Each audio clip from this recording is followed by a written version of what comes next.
और दुबई में हो रहे जलवायु परिवर्तन के शिखर सम्मेलन के पहले दिन औपचारिक रूप से जलवायु आपदा कोष व्यवस्था को मंजूरी दी गई। इसके तुरंत बाद ग्लोबल वार्मिंग से प्रभावित क्षेत्रों के लिए एक फंड की व्यवस्था की गई। $475 मिलियन की प्रतिबद्धता जताई गई है। यूरोपीय संघ की बात करें तो कोष में यूरोपीय संघ ने $275 मिलियन दिया। मेजबान यूएई ने $100 मिलियन देने की घोषणा की। यूरोपीय संघ के $275 मिलियन की घोषणा में जर्मनी के $100 मिलियन का योगदान शामिल है। अमेरिका के जलवायु दूत जॉन कैरी ने भी इस कोष में $17.5 मिलियन की घोषणा की। जापान ने $10 मिलियन देने की घोषणा की। भारत ने इन फैसलों का स्वागत किया है।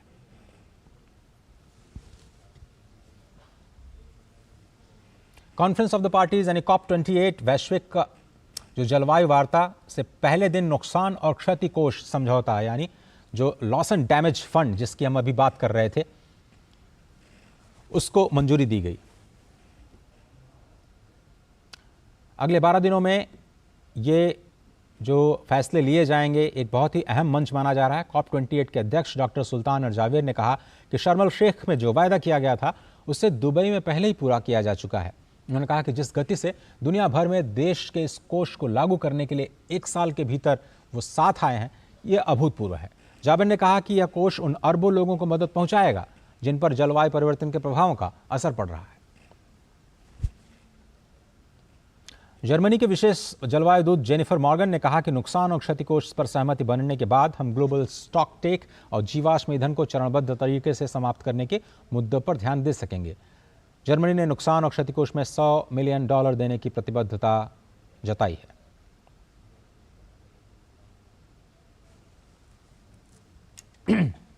दुबई से हमारे साथ जुड़ चुके हैं संवाददाता शिशिर सरदार। शिशिर, सबसे पहले तो इसी लॉस एंड डैमेज फंड की बात की जाए, कितना इंपॉर्टेंट है और कितना मदद मिलने जा रही है जो डेवलपिंग नेशंस हैं इस नए फंड से?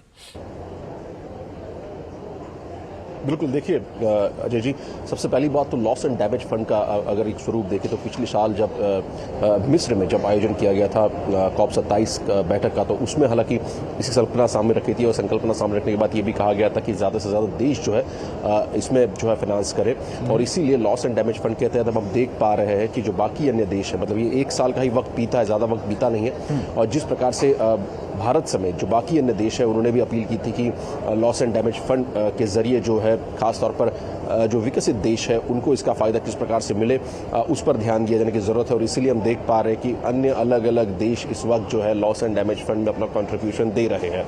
दूसरी महत्वपूर्ण बात इसमें यह है कि इस बार क्या खास बात होगी COP28 में। सबसे पहली बात यह होगी कि किस प्रकार से स्टॉक टेक किया जाए, मतलब जिस प्रकार से पेरिस जलवायु समझौते में जिस प्रकार से सभी कंट्रीज ने हालांकि डिसाइड किया था कि कौन कौन चीज़ों पर हमें काम करना है, उसका एक रिपोर्ट कार्ड यहाँ पे साझा किया जाएगा। भारत ने इससे पहले भी जो COP28 सम्मेलन था उसमें भी जो है सालाना जो एक इस प्रकार से भारत काम कर रहा है उसका एक रिपोर्ट कार्ड जारी किया था और वो प्रेजेंट किया था। इस बार भी कितने पैमाने तक काम हो चुका है जो वायदे किए थे इस पर जो है एक बार ध्यान दिया जाएगा। दूसरी महत्वपूर्ण बात, जैसे हमने कहा कि फाइनेंस के बारे में, लॉस एंड डैमेज फंड के बारे में, इस पर भी ध्यान दिया जाएगा कितने देश किस प्रकार से इसमें कंट्रीब्यूट करेंगे और जो विकासशील देश है उनको किस प्रकार से ज़्यादा फायदा मिलेगा, ये दूसरी महत्वपूर्ण बात होगी। हालांकि पेरिस जलवायु समझौते के बाद अगर देखा जाए 2030 तक का टारगेट रखा गया था, इनिशियल टारगेट रखा गया था, और अब देखा जाए तो हम तकरीबन 2015 से 30 के बीच में आ चुके हैं, आधा वक्त बीत चुका है। तो ऐसे में अब ये देखना होगा कितने लोगों ने क्या क्या टारगेट अचीव किया। मैं भारत की बात करूँगा, सबसे पहले भारत की बात करेंगे तो इस वक्त जो तकरीबन टारगेट हमने रखा था 2030 तक, उसमें 30 से 35% रिडक्शन था एमिशन के बारे में। हमने ये बात समझौते में कि हमारा ये टारगेट हम 2030 तक रखेंगे और उस पर अगर देखा जाए 2016 तक हमने 24% उसको हासिल कर लिया गया था। दूसरी महत्वपूर्ण बात इसमें ये भी उठती है कि फॉसिल फ्यूल इलेक्ट्रिसिटी जो हम यूज़ करते हैं, कैपेसिटी जो है उसका हमने किस प्रकार से उपयोग किया है। नॉन फॉसिल फ्यूल जो है रिन्यूएबल्स के जरिए बिल्कुल कम करके इलेक्ट्रिसिटी का ज़्यादा उपयोग किस प्रकार से किया जाए। इसमें अगर देखा जाए हम 9 साल पहले ही अपने टारगेट जो ओवरऑल टारगेट है उसको बिल्कुल कर चुके हैं। तो ये भारत की कहीं ना कहीं अगर देखी जाए जो महत्वाकांक्षी उन्होंने टारगेट रखा था उस पर भारत इस पर अग्रेसर है। इसी प्रकार से भारत चाहता है कि बाकी अन्य देश भी है जो टारगेट जो सेट किया गया उस पर कार्य किया जाए।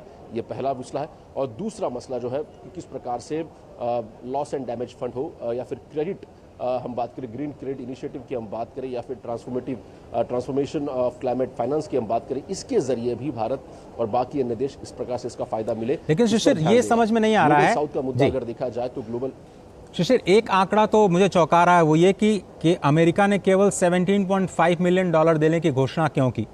इतना बड़ा देश जो कि 17% कार्बन एमिट करता है पूरी दुनिया का, वो केवल $17.5 मिलियन दे रहा है। यूरोपीय यूनियन भी उसी, पूरे यूरोपियन यूनियन की बात करें, उसी प्रोपोर्शन में वो डैमेज करते हैं जलवायु को। वो तो चलिए $100 मिलियन आपके जर्मनी ने दे दिया। यूरोपीय यूनियन का भी बहुत बड़ा योगदान नहीं कह सकते हैं आप।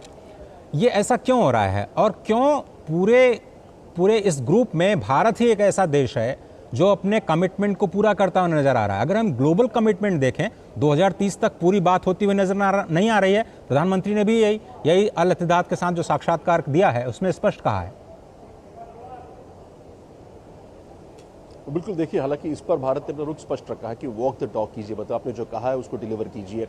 जहाँ तक भारत की बात करें तो भारत जो लक्ष्य महत्वाकांक्षी रखे हैं, फिर चाहे 2070 तक नेट जीरो का लक्ष्य हो या फिर 2030 तक जो अलग अलग प्रावधान हमने किए हैं कि किस प्रकार से फॉसिल फ्यूल का इस्तेमाल जो है वो कम किया जाए या फिर किस प्रकार से इलेक्ट्रिसिटी का बढ़ावा जो है उसको ज़्यादा दिया जाए, ग्रीन जो एनर्जी है उसको बढ़ावा दिया जाए, इस पर भारत काम कर रहा है। लेकिन जहाँ तक लॉस एंड डैमेज फंड की बात करें, ये कहीं ना कहीं कंटेंशन इशू ज़रूर रहा है और इसीलिए अलग अलग मंच पर भारत कहता आ रहा है कि विकसित देशों को भी जो है अपनी रिस्पॉन्सिबिलिटी पहचाननी होगी।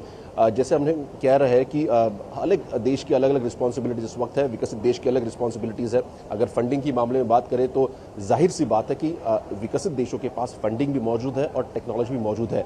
ऐसे में ग्लोबल साउथ के पास ये दोनों चीज़ें नहीं है, तो भारत इस बात का काफ़ी मुखर रहा है कि टेक्नोलॉजी ट्रांसफर हो। और आज जब प्रधानमंत्री ने मैसेज दिया है उसमें स्पष्ट कहा है कि टेक्नोलॉजी ट्रांसफर होना चाहिए और साथ ही साथ जो फंड की बात की है वो भी जो है विकसनशील राष्ट्र है उनको मिलने चाहिए। तो इन दोनों चीज़ों पर हालांकि भारत ने अपना रुख स्पष्ट कर दिया है, लेकिन अभी आने वाला समय तय करेगा कि कितना फंड जो है लॉस एंड डैमेज फंड में बाकी देशों, खासतौर पर विकसित देशों पे जा रहा है। मैं फिर से अगर भारत की बात करूंगा, अरुण इस वक्त हमारे साथ है। अरुण, हमने जो खाका बनाया था खासतौर पर कि जो हमने लक्ष्य रखे थे उस लक्ष्य को टिक करते जा रहे हैं। हालांकि आज 2015 से लेके 2030 तक पहला प्राइमरी टारगेट जो सेट किया था उसमें काफी लक्ष्यों हमने पार किया। भारत की आगे की सफर खासतौर डोमेस्टिक फ्रंट पे किस प्रकार से रहेगा? देखिए, डेवलपिंग कंट्री होने के बावजूद भारत ने एक बहुत एम्बिशियस टारगेट रखा था कि 2070 तक हम लोग कार्बन न्यूट्रल होंगे। 45% तक अपनी कार्बन इंटेंसिटी को हम कम करेंगे अगले 5-7 सालों के अंदर। भारत का फोकस इस बात पर है, भारत को लोग एक कलेक्टिव अप्रोच लेकर के, कोलैबोरेटिव अप्रोच रखने वाला और सबको साथ लेके चलने वाला एक देश के तौर पर उसको देखा जा रहा है, स्पेशली आफ्टर G20 समिट। अब इस COP28 समिट के अंदर 2 कीवर्ड्स आपको गूंजते हुए दिखाई देंगे, एक डेमोक्रेटाइजेशन ऑफ टेक्नोलॉजी और दूसरा क्लाइमेट फाइनेंसिंग को लेकर के। इसको एक आसान से एग्जांपल के तौर पर समझते हैं शिशिर। आज की तारीख में भारत में अगर आपको एक छोटी सी गाड़ी खरीदते हैं पेट्रोल की, वो 6-6.5 लाख रुपए की मिलती है। सेम अगर आप इलेक्ट्रिक वर्जन में खरीदने जाएंगे जो कि ग्रीन जिसको हम कहते हैं, उसकी कॉस्ट 12.5 से 13 लाख रुपए हो जाती है, कि डबल हो जाती है। और यही पे टेक्नोलॉजी का रोल प्ले होता है। प्राइम मिनिस्टर मोदी पहले भी कह चुके हैं कि टेक्नोलॉजी जितनी डेमोक्रेटाइज होगी, ज्यादा लोगों को अवेलेबल हो पाएगी, उतनी वो सस्ती होती जाएगी और under develop country, developing country के लिए अफोर्ड करना आसान हो पाएगा।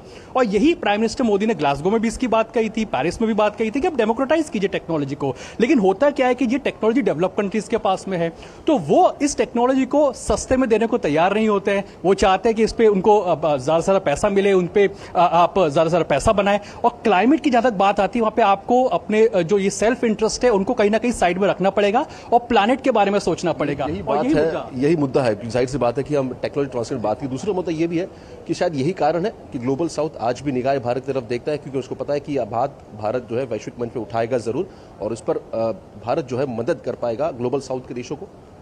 वो इसलिए भारत की तरफ देख रहे हैं बिकॉज प्राइम मिनिस्टर मोदी ने, आपको याद होगा फिपिक का जब आयोजन हुआ था, फिपिक में जो आइलैंड नेशंस होते हैं उनसे बातचीत करते हैं, उनके मुद्दों को समझते हैं। G20 जब शुरू होने जा रहा था उससे पहले ग्लोबल साउथ का एक बहुत बड़ा एक तरह से मंच होता है, वहां पे प्राइम मिनिस्टर मोदी इन सबसे इंटरेक्ट करते हैं। तो प्राइम मिनिस्टर मोदी जो सबका साथ, सबका विकास, सबका विश्वास, सबका प्रयास की जो बात नेशनल लेवल पे कर रहे हैं, उसको इंटरनेशनल या फिर ग्लोबल लेवल या फिर मल्टीलैटरल प्लेटफॉर्म्स पर उसको एक तरह से रेसिप्रोकेट करते हुए दिखाई दे रहे हैं। और यही वजह कि छोटे देश है, बिकॉज डेवलप कंट्रीज है, उन पर पर क्लाइमेट चेंज का इंपैक्ट हो सकता है थोड़ा बाद में आएगा जरूर, अभी भी आ रहा है, शायद पता ना चल रहा हो, लेकिन जो आइलैंड नेशन है सबसे पहले इंपैक्ट इनके पास में जा रहा है। क्यों? आप देखिए फॉरेस्ट फायर्स को देख लीजिए, सी लेवल बढ़ रहा है तो सबसे पहले इंपैक्ट इन्हीं पर आ रहा है, और यही नेशंस इनके पास इतना पैसा भी नहीं है। तो ये कह रहे हैं कि आप हमें टेक्नोलॉजी दीजिए, फाइनेंसिंग कीजिए, हमें सस्ते में टेक्नोलॉजी तो मिले, क्योंकि वही एग्जांपल आता है शिशिर कि अगर 6-6.5 लाख की पेट्रोल गाड़ी मिल रही है, डीजल गाड़ी मिल रही है, तो लोग 13-14 लाख रुपए देकर के इलेक्ट्रिक गाड़ी में क्यों अपग्रेड करेंगे? बड़े देशों के लिए इलेक्ट्रिक की 14-15 लाख की इलेक्ट्रिक गाड़ी को खरीदना आसान होता है, छोटे देशों के लोगों के लिए नहीं हो पाता है, और यहीं पे पूरा खेल निकल करके आता है कि आप टेक्नोलॉजी को डेमोक्रेटाइज कीजिए। इसलिए जो है भारत अलग अलग लेवल पे जो है अलग अलग अलायंस के पार्टनर बन चुके हैं। जय जी, हम बात करें सोलर अलायंस की, जिस प्रकार से भारत सोलर अलायंस में बना,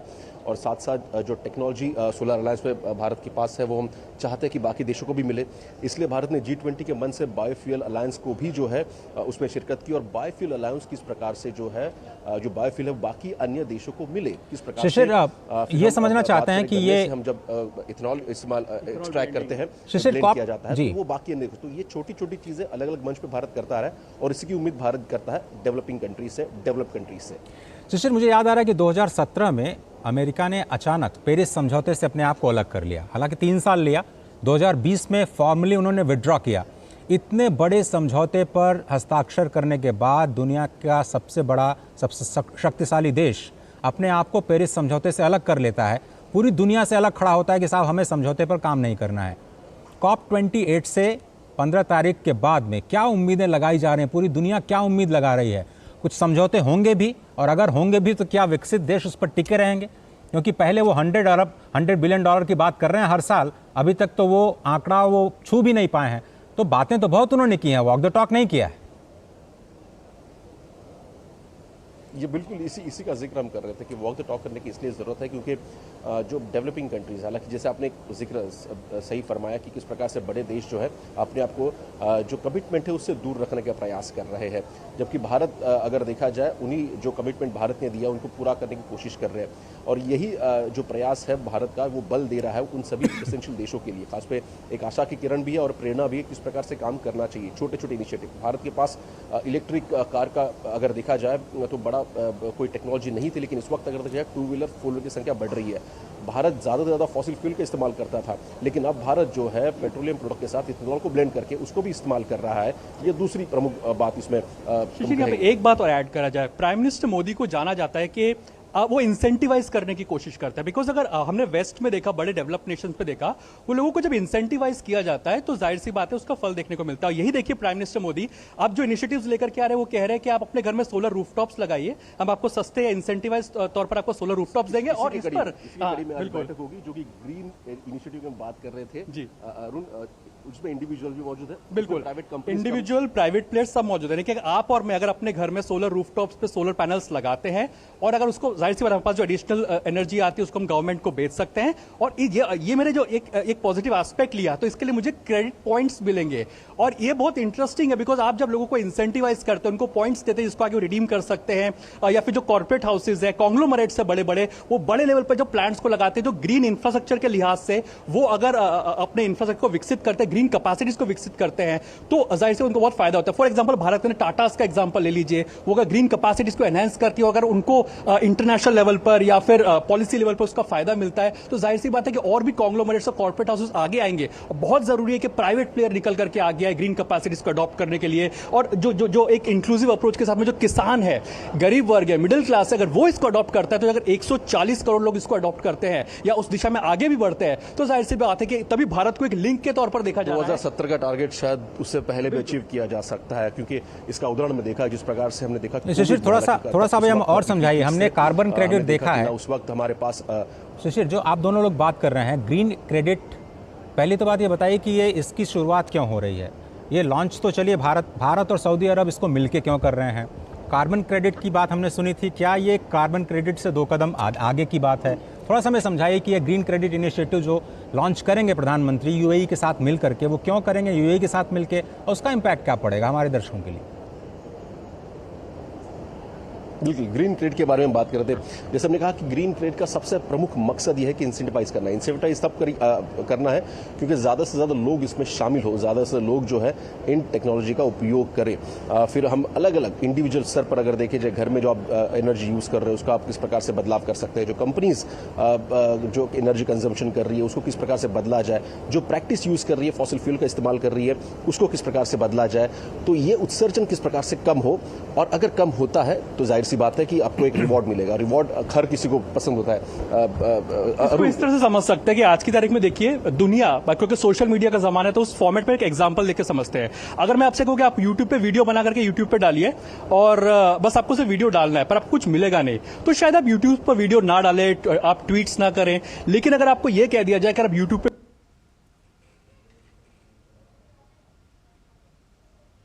चलिए कोशिश करेंगे अपने संवाददाताओं से जुड़ने के लिए। बहुत इंटरेस्टिंग डिस्कशन इस बात पे चल रहा है कि यूएई के साथ मिलकर के जो भारत है वो ग्रीन क्रेडिट इनिशिएटिव इंसेंटिवाइज करने के लिए ग्रीन इन्वेस्टमेंट को एक नए प्रोग्राम की शुरुआत कर रहे हैं और ये एक वॉलंटरी प्रोग्राम होगा। ये केवल यूएई के साथ मिलकर हम लॉन्च तो कर रहे हैं लेकिन पूरी दुनिया को हम इन्वाइट करने की कोशिश कर रहे हैं।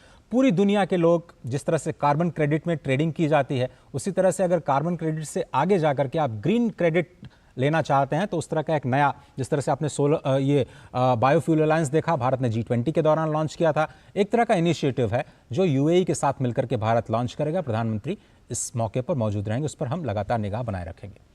वापस लौटते हैं। राष्ट्रपति द्रौपदी मुर्मू महाराष्ट्र के दौरे पर हैं। राष्ट्रपति ने पुणे के सशस्त्र बल मेडिकल कॉलेज